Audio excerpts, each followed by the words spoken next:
ഇന്ത്യയിൽ income tax മാത്രമല്ല, നിലവിലുള്ള എല്ലാ ടാക്സിനെയും അബോളിഷ് ചെയ്തുകൊണ്ട് കൊണ്ടുവരാൻ പറ്റുന്ന ഒരു ടാക്സാണ് ബാങ്കിങ് ട്രാൻസാക്ഷൻ ടാക്സ്. ഇത് ഓൾമോസ്റ്റ് 10 വർഷം മുമ്പ് പൂനെയിലുള്ള അർത്ഥക്രാന്തി എന്ന് പറഞ്ഞ ഒരു ഇൻസ്റ്റിറ്റ്യൂഷൻ പ്രപ്പോസ് ചെയ്ത ഒരു ടാക്സാണ്. ഇത് വരുന്നതോടുകൂടി മറ്റൊരു ടാക്സുകളും ഇന്ത്യയിൽ ഉണ്ടാവില്ല, കസ്റ്റംസ് ഡ്യൂട്ടി ഒഴികെ. അതുമാത്രമല്ല, ഈ ട്രാൻസാക്ഷൻ ടാക്സ് വരുന്നതോടുകൂടി സാധാരണ നമ്മൾ അനുഭവപ്പെടുന്ന ബുദ്ധിമുട്ടുകൾ, ടാക്സുകൾ കളക്ട് ചെയ്യാനുള്ള ബുദ്ധിമുട്ട്, ടാക്സ് നോട്ടീസുകൾ വരുന്ന സമയത്ത് നമ്മൾക്കുണ്ടാവുന്ന ടെൻഷൻ, ഇതെല്ലാം പെർമനൻ്റ് ആയിട്ട് ഇല്ലാണ്ടാവും. ഈ ട്രാൻസാക്ഷൻ ടാക്സ് എന്ന് പറയുന്നത് നമ്മളുടെ ബാങ്കിങ് ചാനലിലൂടെ നടക്കുന്ന ട്രാൻസാക്ഷൻസിൻ്റെ വളരെ ചെറിയൊരു ശതമാനം, അതായത് 0.01% മാത്രം കളക്ട് ചെയ്തുകൊണ്ട് നിലവിൽ നമ്മുടെ ഗവൺമെൻറ് കളക്ട് ചെയ്യുന്നതിൻ്റെ 3 ഇരട്ടി ടാക്സ് കളക്ട് ചെയ്യാൻ പറ്റും എന്നാണ് എസ്റ്റിമേറ്റ്.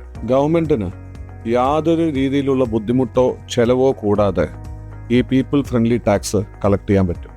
അതുകൊണ്ട് തന്നെ നമ്മുടെ നാട്ടിൽ അധികം വൈകാതെ ഈ ടാക്സ് സിസ്റ്റം ഇംപ്ലിമെൻ്റ് ആവും എന്ന് ഞാൻ പ്രതീക്ഷിക്കുന്നുണ്ട്.